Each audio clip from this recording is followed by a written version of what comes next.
बहुत ध्यान देने योग्य विषय चल रहा है। जब आप अपना शरीर, अपनी मन बुद्धि और अपना धन मान करके, तप शरीर के द्वारा, दान धनादि वस्तुओं के द्वारा, तीर्थ शरीर के द्वारा, व्रत आदि शरीर के द्वारा, तो ये पुण्य बनेगा, भगवत प्राप्ति का हेतु नहीं बनेगा।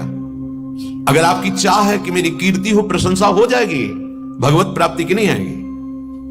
और ये पुण्य थोड़ा सुख दे के लौकिक नष्ट हो जाएगा।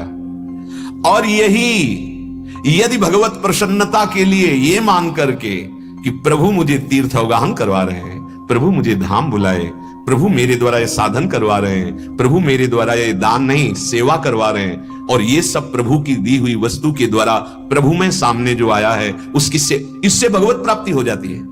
वही पुण्य दे के नष्ट हो जाएगा और वही भगवान को समर्पित कर दिया तो वही भगवत प्राप्ति का हेतु हो जाएगा। अपनी वस्तु मानकर हम जब दूसरों को देते हैं तो पुण्य बन जाता है। जब भगवत वस्तु मानकर सामने भगवत स्वरूप मानकर देते तो भगवत प्राप्ति हो जाती है। कितना सरल है भगवत प्राप्ति।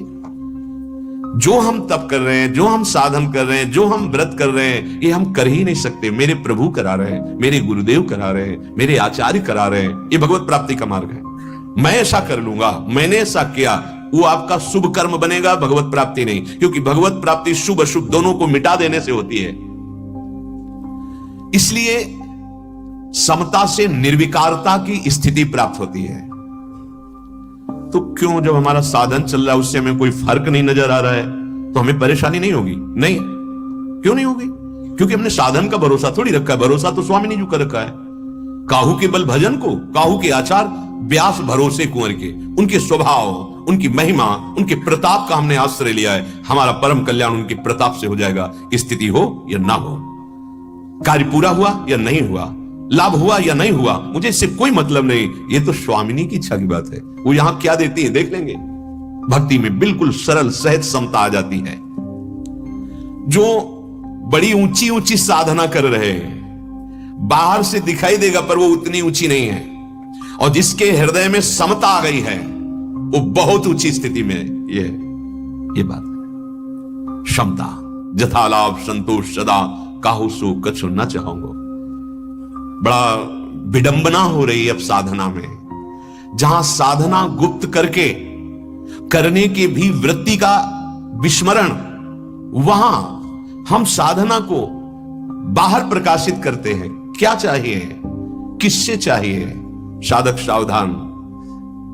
वो सर्वज्ञ है जिसके लिए आप साधन गुरु कृपा से कर रहे हो। छपाने की जरूरत नहीं, छिपाने की जरूरत, सच्ची मानिए। छिपने के लिए आवश्यकता है जब तक सच्चिदानंद भगवान का साक्षात्कार ना हो जाए।